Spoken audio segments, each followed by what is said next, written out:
Hello friends, हम लोग आज से सीरीज शुरू करते हैं रेलवे ग्रुप डी की मैथ।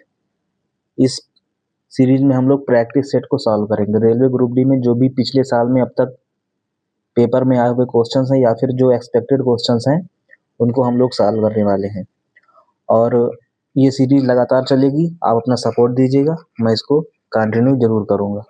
चलिए देखते हैं पहला प्रश्न क्या है।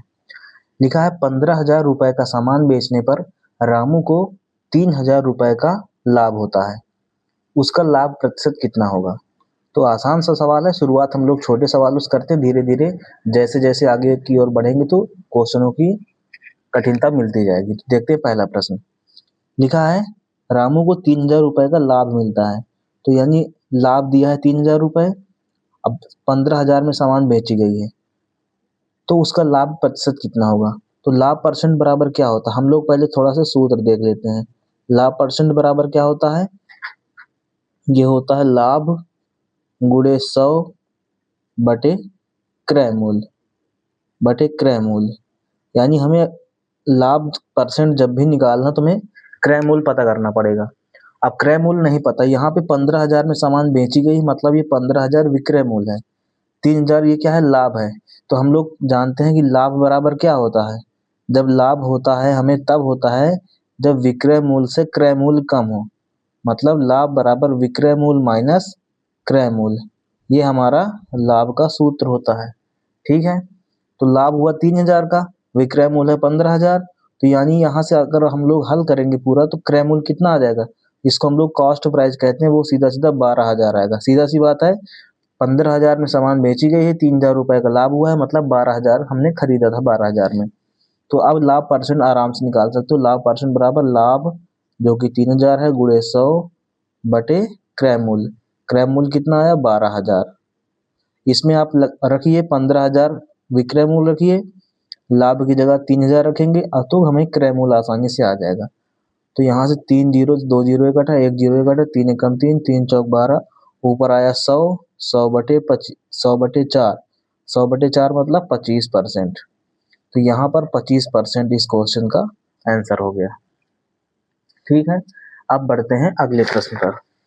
लिखा है यदि एक कैमरे का क्रय मूल्य उसके विक्रय मूल्य का 75% है तो लाभ प्रतिशत कितना होगा? यानी देखो, क्रय मूल्य मतलब सीपी कॉस्ट प्राइस, एक तरफ है एसपी। ठीक है, तो कह रहा है कि क्रय मूल्य और विक्रय मूल्य का अनुपात दे रखा है, मतलब विक्रय मूल्य का क्रय मूल्य 75% है। अगर हम लोग विक्रय मूल्य को 100 मान लें तो 100 का 75% कितना होगा? क्रय मूल्य 75 होगा। 100 का 75% कितना होगा? 75। काट सकते हो 25 तरीक को 75, 25 चौको 100। यानी सीपी और एसपी का रेशियो कितना आ गया? 3:4। तो कह रहा है लाभ परसेंट बताओ। तो लाभ परसेंट कितना होता है? अभी सूत्र बताया गया। लाभ परसेंट क्या होता है? लाभ गुणे 100 बटे क्रय मूल्य। अब देखो सीपी कितना है? 3, एसपी कितना है? 4, मतलब 3 की चीज 4 में बेची जा रही है, तो लाभ कितना हो रहा है? लाभ हो रहा है 1 रुपए का। लाभ परसेंट कैसे निकलता है? लाभ परसेंट हो चाहे हानि परसेंट हो, हमेशा बटे में क्रय मूल्य ही रहता है। तो क्रय मूल्य 3 है। अब 1/3, अब गुणे 100 करना पड़ता है। गुणे 100 कीजिए, या फिर आपको डायरेक्टली याद रखना चाहिए कि 1/3 कितना हो जाता है? 100 से भाग करेंगे तो 33 सही 1/3 या 33.33%, यही इसका आंसर हो जाएगा। आई होप आप लोग समझ रहे हैं। ठीक है, जो भी कंफ्यूजन हो, जो भी डाउट्स हो, कमेंट में बताइए, मैं उसको फिर से सॉल्व करूंगा अगली वीडियो में। अगला प्रश्न है रिया 25% का लाभ अर्जित करते हुए 35,000 में एक लैपटॉप खरीदती है, नहीं बेचती है। ठीक है, लैपटॉप बेचती है। यदि वह 63% का लाभ अर्जित करना चाहती है तो उसे लैपटॉप किस मूल्य पर बेचना चाहिए? समझ में आया क्वेश्चन? तो देखो, 25% का लाभ अर्जित करते हुए, तो हमको देखो क्या दे रखा है? लाभ दे रखा है। लाभ परसेंट कितना दिया है? 25%। ठीक है, अब 25% का मतलब 1/4, यानी सीपी कितना है? 4, तो लाभ कितना है? 1। यानी देखो ना, लाभ परसेंट क्या होता है? लाभ गुणे 100 बटे क्रय मूल्य। तो 1/4 का मतलब क्या हुआ? नीचे हमेशा क्रय मूल्य, ऊपर हुआ लाभ। तो लाभ 1 रुपए का है, क्रय मूल्य कितना है? 4। तो यहाँ पर एसपी कितना हो जाएगा? एसपी हो जाएगा 5। 4 की चीज खरीदा, 1 रुपए का लाभ हो तो 5 रुपए में बेचेगी। लेकिन कह रही है, क्वेश्चन क्या है कि वह 35,000 में लैपटॉप बेचती है। तो 5 नहीं 35,000 में, कितने में 35,000 में, तो कितने गुना ज्यादा 5 सते 35, 7,000 गुना ज्यादा। इसलिए सीपी भी कितना हो जाएगा, सीपी भी 4 ना होकर के 7,000 गुना ज्यादा कितना हो जाएगा, 7 चौक 28, 28,000 रुपए इसका सीपी था। लेकिन अब प्रश्न क्या है, कह रही है, प्रश्न कह रहा है कि यदि वह 63% का लाभ अर्जित करना चाहती है, मतलब अभी जो हमने इस प्रश्न को सॉल्व किया उसमें ये हमने अभी समझा कि जब वो 35,000 में कोई लैपटॉप बेचती है तो 25% का लाभ उसे मिलता है। लेकिन हाँ मिलता है, तो हमने उसमें ये पता कर लिया कि उसने 28,000 में खरीदा था, 35,000 में बेचा था, तब जाके उसे 25% का लाभ हुआ था।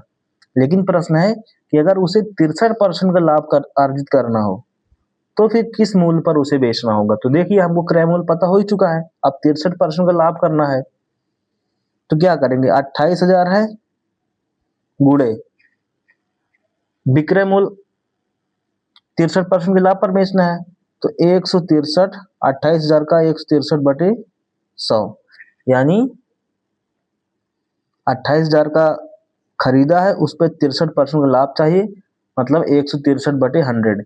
यहाँ से जीरो कट जाएगा, तो अगर हम लोग 280 गुणे 163 करेंगे तो कितना आंसर आएगा, इसको जल्दी से हम लोग देख लेते हैं। तो 280 गुणे 163, या फिर इसको जल्दी करने के लिए हम लोग लिख सकते हैं 163 गुणे 280। तो इसमें गुणा करते हैं, पहले देखो 8 से करो तो 8 त्रिको 24, 8 छंग 48, 2 50, 8 एकम 8 5 13, ठीक।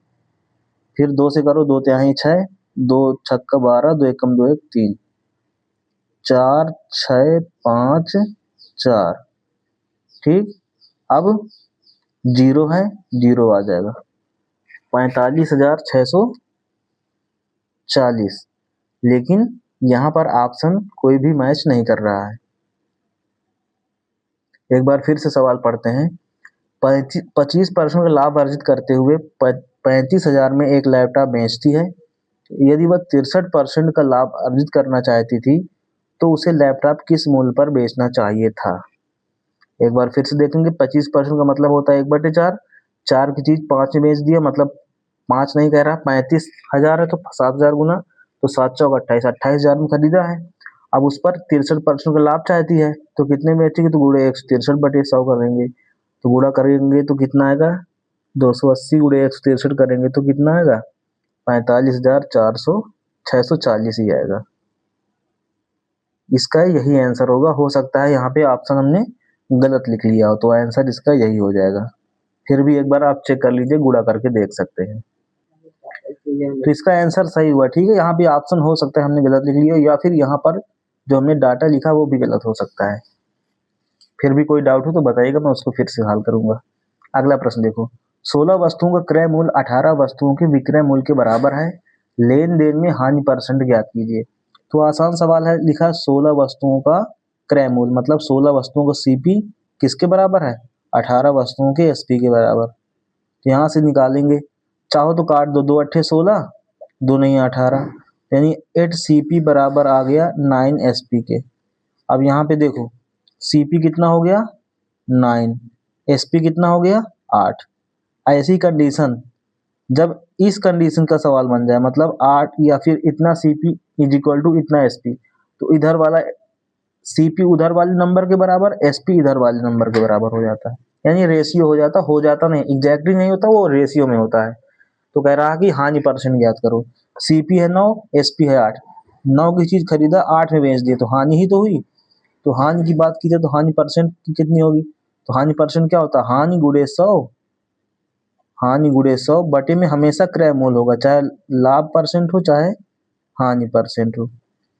तो हानि कितने का हो रहा है, 1 का, गुणे 100 बटे क्रय मूल्य कितना है, क्रय मूल्य सीपी कितना है 9, तो 1 बटे यानी 100/9, और 100/9 कितना होगा, 9 से भाग करेंगे तो ये आएगा 11 सही 1/9%। चेक करके देख लीजिए, भाग करके देख सकते हैं। देखते हैं अगला प्रश्न। अगला प्रश्न है,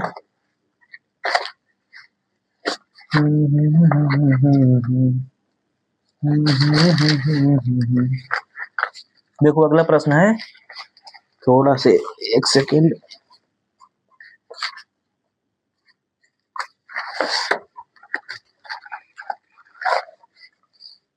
अगला प्रश्न है, 90 मेजों का क्रय मूल्य x मेजों के विक्रय मूल्य के समान है। यदि 50% का लाभ होता है तो x का मान कितना होगा। यानी 90 मेजों का क्रय मूल्य, तो 90 मेजों का CP बराबर x मेजों के SP के बराबर। तो यहाँ से जल्दी से बताओ CP कितना हो जाएगा। CP हो जाएगा x और SP कितना हो जाएगा, SP हो जाएगा 90। ठीक, अब कह रहा कि यदि 50% का लाभ भी हुआ है तो लाभ परसेंट कितना दिया है, लाभ परसेंट दिया है 50%। अब 50% कितना होता है, ये होता है 1/2। मतलब ये कि अगर CP 2 है तो लाभ कितना हुआ, लाभ 1 हुआ। इसका मतलब SP कितना हो जाएगा, फिर 3 हो जाएगा। अरे 2 रुपए की चीज है, 1 रुपए का लाभ हुआ तो कितने में बेचा, समझो 3 रुपए में बेच दिया। लेकिन प्रश्न कह रहा, परंतु ये सब लिखना नहीं इसको समझने के लिए, परंतु हमारे क्वेश्चन क्या 3 नहीं है, कितना है, SP कितना है, 90 है। 90 जो अभी हमने यहाँ पे इक्वेशन बनाया इसमें कितना आया था, SP 90 आया था। 90 कितने गुना ज्यादा, 3 से 30 गुना ज्यादा, तो इसलिए CP कितना था, 2। CP कितना था, 2। तो 2 ना होकर के कितना हो जाएगा, ये भी 30 गुना ज्यादा हो जाएगा। 30 दूनी 60, मतलब 60 रुपए, 60 रुपए x का मान हो जाएगा। मतलब जो CP हमारा x था वो कितना हो गया, 60 रुपए। इस तरह से ये आंसर हो जाएगा। जो भी डाउट हो बताइएगा, मैं उसको फिर से नेक्स्ट वीडियो में और भी एक्सप्लेन करूंगा, बताइएगा जरूर कमेंट में। अगला है, मोहन ने 153 कुर्सियां बेची और उसे 68 कुर्सियों के विक्रय मूल्य के बराबर लाभ हुआ। उसका लाभ परसेंट कितना है। तो देखो इस तरह के सवालों में सबसे मेन बात यह होती है कि किसी वस्तु का, जैसे मान के चलो आपने 100 वस्तुएं खरीदी, तो 100 वस्तुओं में आप उनमें लाभ या हानि तभी डिसाइड कर पाएंगे जब 100 खरीदी हो और 100 बिक भी गई हो। मतलब लाभ और हानि का अंदाजा तभी लगाया जा सकता है जब सब वस्तुएं खरीदो, सबकी सब बिक जाए, तो ही एग्जैक्ट बता सकते हो कि कितना लाभ हुआ कितना हानि हुआ। इसी बेस पे सारे सवाल होंगे। देखो ध्यान से, कहा कि इतनी कुर्सियां बेची, उसे इतनी कुर्सियों के बराबर विक्रय मूल्य के बराबर लाभ हुआ। तो सबसे पहले सूत्र लिखो यहाँ पे, SP बराबर क्या होता है, CP प्लस लाभ, क्योंकि लाभ वाली बात हो रही है, लाभ हुआ ना तो लाभ वाला सूत्र लिखेंगे। अब अगर एक वस्तु बेचोगे तो एक वस्तु के क्रय मूल्य प्लस एक वस्तु का जितना लाभ आएगा वो होगा। लेकिन यहाँ पे कितनी वस्तुएं बेची, 153, इसलिए यहाँ पे लिखो 153 SP बराबर। अब 153 वस्तुएं बेचोगे तो खरीदे कितने हो गए, 153 ही खरीदे हो गए, तभी तो हम 153 बेच करके उसके लाभ की गणना कर रहे हैं। तो उसमें लाभ कितने का हुआ है, लाभ हुआ है 68 कुर्सियों के विक्रय मूल्य के बराबर। तो 68 कुर्सियों के SP के बराबर लाभ हुआ। यानी लाभ की जगह 68 वस्तुओं का SP, CP जितना खरीदे हो, जितनी वस्तुएं खरीदे थे उतनी ही जितनी वस्तुएं बेच रहे हो उतनी ही वस्तुएं खरीदे होगे। लेकिन लाभ की बात क्या कहा कि लाभ उसने कहा कि 68 कुर्सियों के विक्रय मूल्य के बराबर, यानी 68 के SP के बराबर लाभ हुआ। लाभ की जगह हमें 68 की, लाभ की जगह हमें जितना भी कहे, SP के बराबर कहे तो SP के बराबर, CP के बराबर कहे तो CP के बराबर। तो यहाँ से जल्दी से SP एक तरफ, CP एक तरफ करो। तो 153 SP उधर से आएगा, 68 SP तो कितना बचेगा, 13 से 8 गए 5, और यहाँ बचे 14, 14 से 6 गए 8, 6 14 8, 85 SP बराबर कितना आ गया, 153 CP। अब इसको काटो जल्दी से, 17 पचे 85, 17 नहीं है 153, हाँ 17 पचे 85, 17 17 नहीं है, 17 नहीं है 153 होता ना, 9 7 23 9 6 15, हाँ सही है। यहाँ से जल्दी से देखा गया तो CP कितना आ जाएगा, CP 5 और SP कितना हो गया, SP हो गया 9। ये हो नहीं जाता एग्जैक्टली, ये एक प्रकार का अनुपात होता है, CP की वैल्यू अगर 5 है तो SP की हो जाएगी 9। अब कह रहा कि उसका लाभ परसेंट ज्ञात करो, तो लाभ परसेंट बता दो जल्दी से। अब लाभ परसेंट कितना हो जाएगा, वास्तव में हमें इस तरह इसको लिखना, ऐसे नहीं लिखना चाहिए, हमें ये लिखना चाहिए CP रेशियो SP, ऐसे लिखना चाहिए। तो CP है 5 और SP है 9। तो लाभ परसेंट क्या होता है, लाभ परसेंट होता है लाभ गुणे 100। तो 5 की चीज 9 बेचो, कितना हुआ लाभ 4, कितने पर, सीपी पर, सीपी कितना है 5, तो 4/5 कितना होगा, 1/5 होता है 20%, तो 4/5 20 चौक 80%। तो बस यही आंसर है, ऑप्शन नंबर सी सही हो जाएगा। देखते हैं अगला प्रश्न। अगला प्रश्न देखो 7वां नंबर, 15 गेंदों को 1220 रुपए में बेचने पर 5 गेंदों के क्रय मूल्य के बराबर हानि होती है, एक गेंद का क्रय मूल्य ज्ञात करो। तो यहाँ पे देखो हानि वाली बात कहा तो हानि वाला सूत्र लगाओ, लाभ वाला कहे तो लाभ वाला लगाओ, कुछ भी करो वही सूत्र। अब हानि की कंडीशन में क्या होता है, एसपी लगाओ, सीपी लगाओ, कुछ भी लगाओ, तो हानि बराबर हमको क्या पता है, हानि बराबर होता है सीपी माइनस एसपी, क्रय मूल्य माइनस विक्रय मूल्य।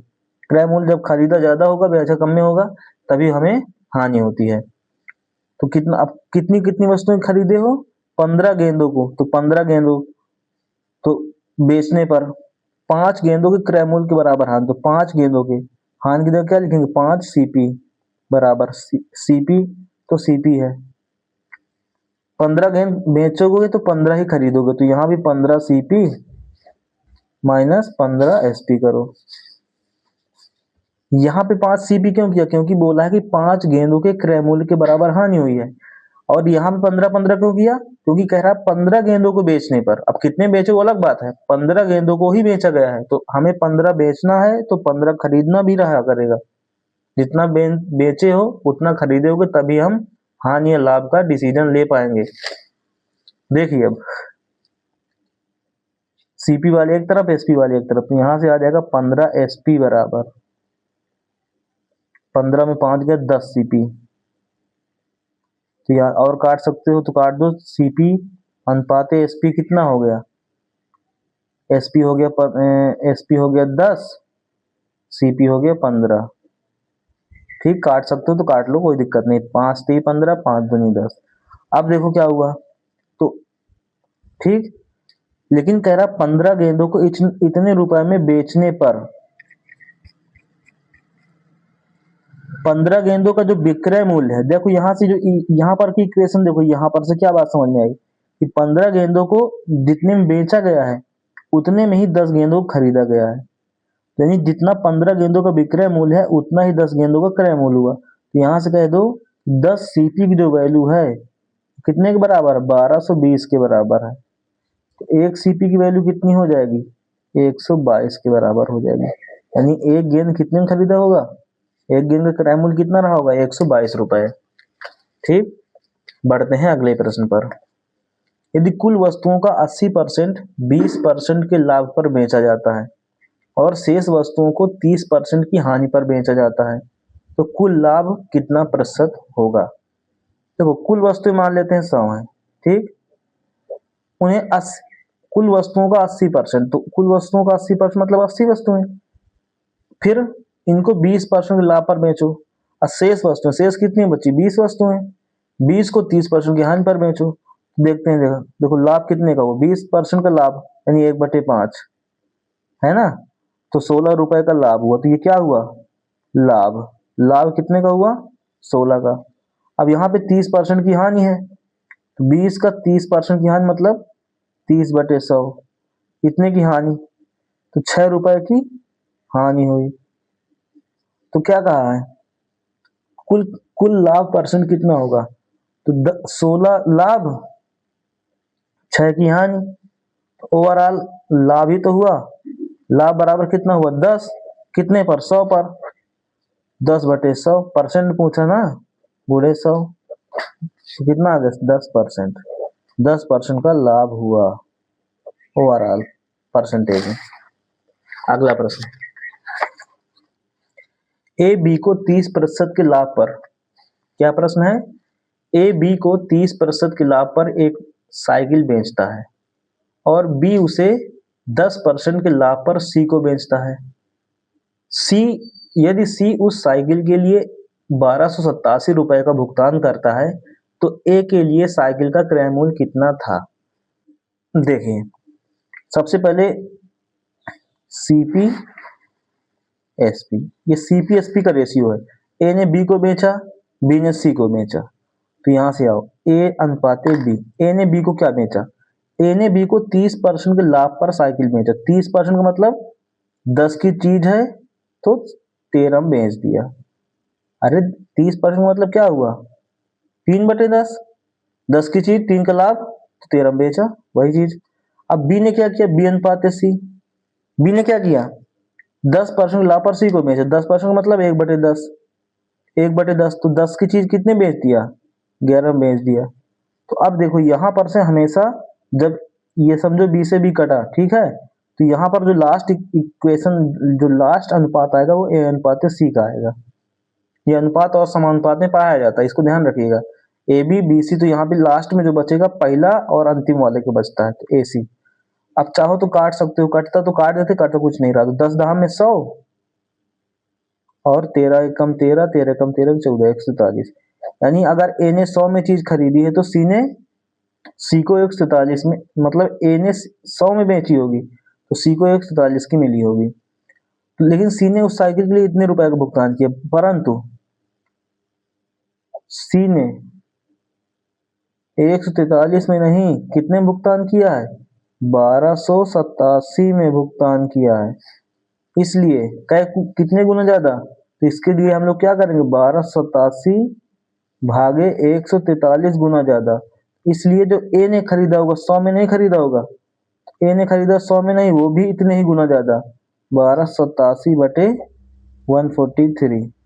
अब भाग करो, 3/27, 9×3 = 27, 9×4 = 36, 2 = 38, 9 एकम 9, 3 12, तो 900 गुना, मतलब डबल जीरो है तो 900 रुपए में ए ने खरीदा था। होते करते सी को वो 1287 रुपए में मिली साइकिल। तो ए को मिली, इन 900 रुपए में खरीदा था। 30% लाभ पर बी को बेचा, बी ने सी को 10% लाभ पर बेच दिया। ये इसका आंसर हुआ।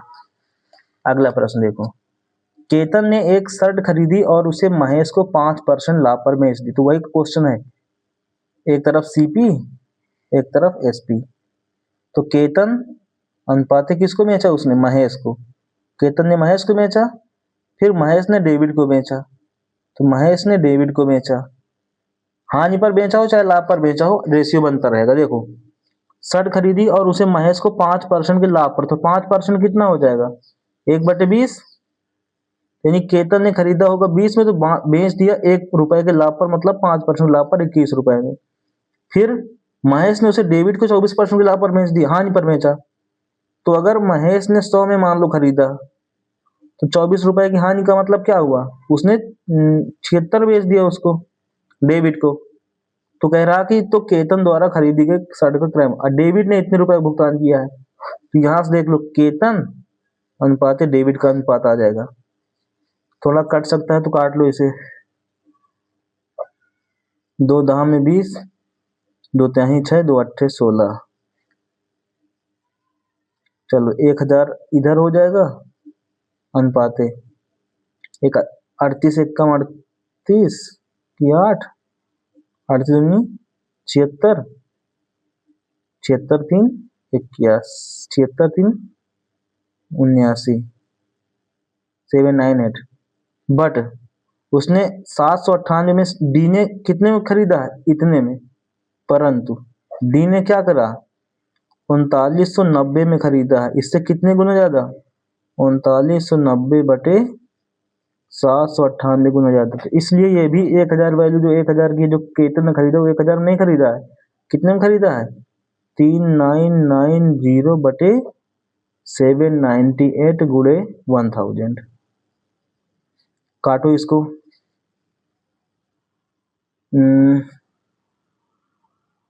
7 एकम 7, 7, हाँ 7 से काट रहा, 7 में 35, 4 39, 4 7 से 49, हाँ कट रहा। देखो 7 से काटो, 7 एकम 7, 7 एकम 7 2, 7 चौक 28, ठीक है। 7 पन्ना 35, 4 39, 4 बचा, 7 से 49 0। फिर से काटो, 7 से कटे शायद, 7 एकम 7 4, 7 से नहीं कटेगा। 19 25 55, 19 छक्का 114, हाँ तो 19 से काटो, 19 छक्का 114, 19 त्रिक 57 काटा। 6 से काटो, 6 कम 6, 6 5 30, 5 गुणे 1000 मतलब 5000। तो उसने कितने में खरीदा था? 5000 में केतन ने खरीदा था।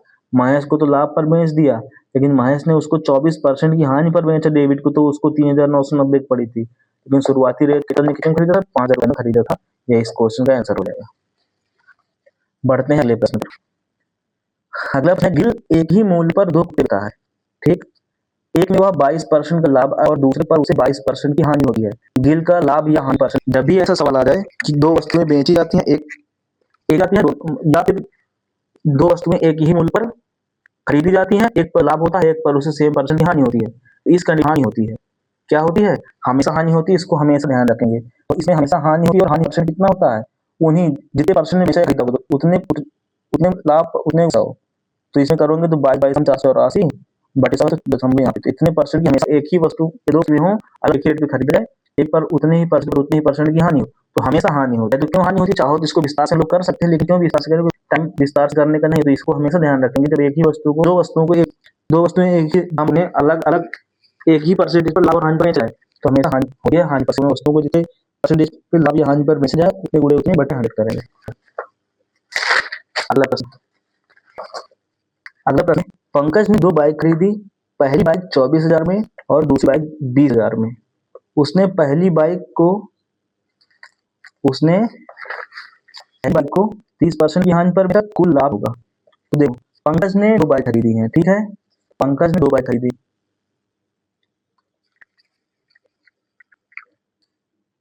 देखो पहली बाइक क्या हुआ है? पहली बाइक पर 20% का लाभ हो जाएगा। लाभ कितना आएगा? बाइक 24,000 की थी, ठीक। उसका 1/5 कितना है? 24 के 5 से भाग करो, 5 चौक 20, 5 8 40 रुपए का पहले पर उसे लाभ हुआ, ठीक। बाइक ना उसे हानि हुई है, खुद को कह रहा हानि हुई है, उसको 30% की हानि पर बेचा। कितना दूसरी बाइक को? 20,000 में, तो 20,000 उसका 30% की हानि, 30/100 या 3/10 लिख दो, तो दो तीन 6,000 की से हानि हुई। तो कुल लाभ या हानि याद करो, 6,000 की हानि हो रही है और 48 लाभ, तो ओवरऑल से हानि हो गई ना। टोटल दिखा कितने रुपए की हानि? 6,000 में 48 होगा तो 1,200 रुपए, 1,200 रुपए की उसे हानि हो जाएगी। आप नंबर 20 है। देखते हैं अगला प्रश्न, एक को एक ही कीमत पर खरीदा और एक को उनके लाभ पर और दूसरे 5 पर बेच दिया। यदि दोनों विक्रय मूल्यों के बीच अंतर 80 रुपए है, तो एक वस्तु का क्रय मूल्य क्या होगा? देखिए लेवल से आ रहा है। अगर आपको शुरुआत लगा होगा कि सवाल बहुत छोटे छोटे, तो आप देखिए सवाल कैसे कैसे आ रहे हैं, है ना। ये सवालों का लेवल बढ़ता जाएगा बाद। इसी तरह एक व्यक्ति दो वस्तुओं को एक ही कीमत पर खरीदा है, एक को 15% लाभ पर और दूसरी को 5% की हानि पर बेच दिया, ठीक है। चलिए देखते हैं, मान लेते हैं 100 रुपए में खरीदा, एक को 15% लाभ पर बेचे, तो कितने बेच दिया? 15% का अगर उसे लाभ हुआ होगा, 115 बेचा होगा, ये सीपी रहा है। दूसरी चीज देखो, उसको भी क्या 100 में ही खरीदा, मतलब सेम कीमत पर खरीदा, 100 में खरीदा, उसको 5% मतलब 5 रुपए की हानि हुई, कितने बेच दिया? 95 रुपए में, ठीक है। अब क्या हुआ? विक्रय मूल्यों के बीच का अंतर 115 इसको बेचा और 80 बेचा। अब इनके बीच का अंतर कितना बताया जा रहा है? एग्जैक्टली देखो तो है कितना? 5 से 5 के 0, 11 9 20 रुपए का अंतर है। इन प्रश्न कह रहा है 20 का नहीं, कितने का है? 80 का है।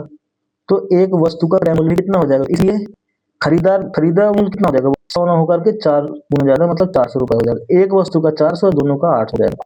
बस ये भी इसका आंसर हो गया। अगला प्रश्न देखो, एक व्यक्ति ने 1 रुपए में 14 कलम की दर से कुछ कलम खरीदी और उन्हें 1 रुपए में 12 कलम की दर से बेच दिया। लाभ प्रतिशत कितना होगा? बढ़िया सवाल है ना। ऐसे ही लगातार बने रहेगा तो बहुत अच्छे अच्छे सवाल में कराता, आपकी बहुत इंप्रूव हो जाए। एक व्यक्ति ने 1 रुपए में 14 कलम की दर से कुछ कलम खरीदा। देखो इस तरह के सवालों पे सबसे पहले तरफ लिखो क्वांटिटी, एक तरफ लिख क्वांटिटी, एक तरफ रेट। 14 कलम, 1 रुपए में 14 कलम, कलम क्वांटिटी हो गई, संख्या कितनी है? 14, 3 रुपए में 1 रुपए में, ठीक है। ये रहा सीपी, खरीदा है, ठीक है। और उन्हें 1 रुपए में 12 कलम की दर से बेचा, यहाँ बात करेंगे एसपी की। 1 रुपए में 12 कलम की दर से, तो 12 क्वांटिटी हो गई बेचने की।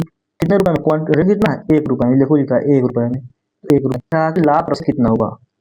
ठीक है, देखते हैं। अब जब भी ऐसी कंडीशन बना लो तो इसके आगे क्या लिखा? इतना बटे इतना, मतलब बाद वाले पीछे वाली क्वांटिटी इतना लिख लो। फिर इस तरह क्वांटिटी 1/12 इसको लिख लो।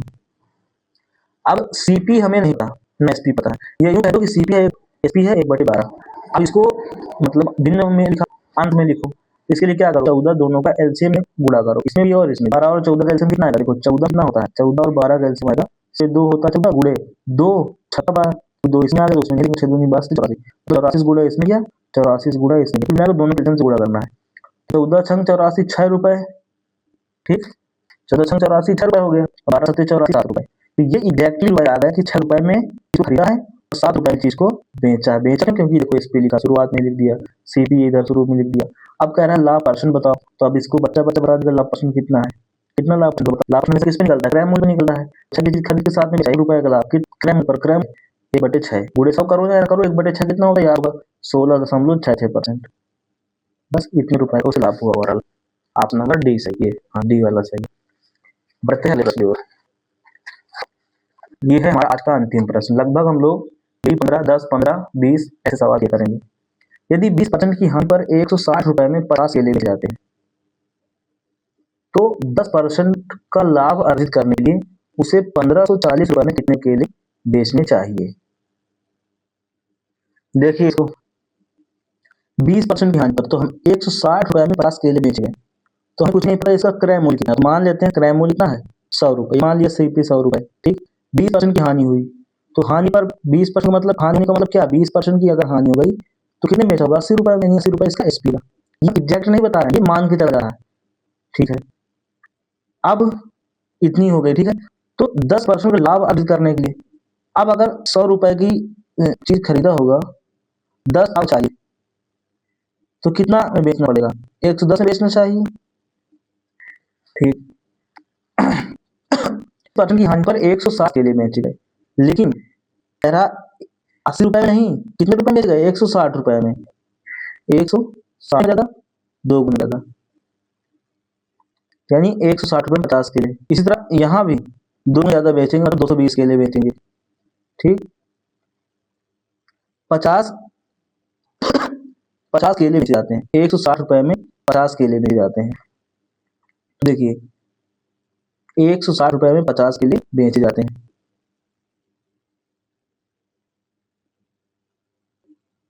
तो एक केला कितना पड़ेगा, देखिए ध्यान से, 160 आगे 50, 16/5 रुपए का, उसे 1540 रुपए बेचने चाहिए।